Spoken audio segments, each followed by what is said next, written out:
यह है शहीद भगत सिंह की एक 10 मिनट की प्रेरणादायक कथा, जो उनके बचपन से लेकर बलिदान तक की यात्रा बताती है। एक, बचपन से देशभक्ति का बीज।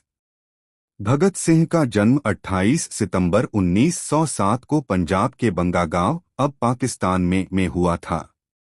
जब वे पैदा हुए, उनके पिता किशन सिंह और चाचा अजीत सिंह जेल में थे, क्योंकि वे अंग्रेजों के खिलाफ लड़ रहे थे।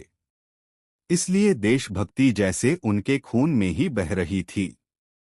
जब वे छोटे थे, वे खेत में मिट्टी में खेलते खेलते कहते, मैं बंदूक उगाऊंगा ताकि अंग्रेजों को भगा सकूं। उनके परिवार के हर सदस्य में देश के लिए कुछ करने की आग थी।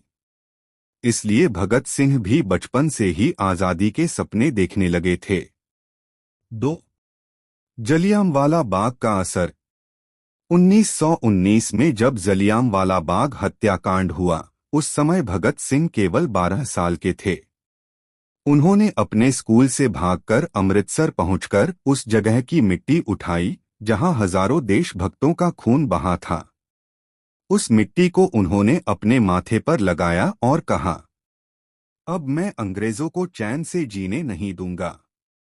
यही पल उनके जीवन की दिशा बदल गया। 3, पढ़ाई और विचारधारा। भगत सिंह बहुत पढ़े लिखे और विचारशील थे। उन्होंने लाहौर के नेशनल कॉलेज में पढ़ाई की, जहां लाला लाजपत राय ने शिक्षा दी थी। वहां वे क्रांतिकारी आंदोलन से जुड़े। हिंदुस्तान रिपब्लिकन एसोसिएशन (HRA) के सदस्य बने, जो बाद में Hindustan socialist Republican association (HSRA) कहलाया। भगत सिंह ने किताबों से बहुत कुछ सीखा, मार्क्स, लेनिन, टॉलस्टॉय और गांधी जी तक को पढ़ा।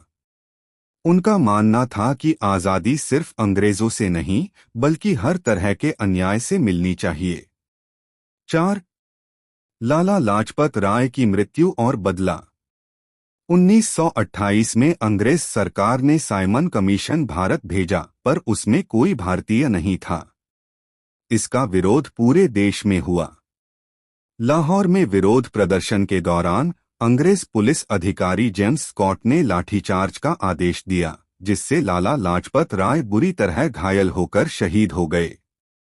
भगत सिंह ने प्रण लिया, लाला जी की मौत का बदला मैं लेकर रहूंगा। उन्होंने अपने साथियों राजगुरु, सुखदेव और चंद्रशेखर आजाद के साथ मिलकर योजना बनाई। उन्होंने गलती से जॉन सॉन्डर्स को मार दिया, जो स्कॉट समझकर निशाना बनाया गए।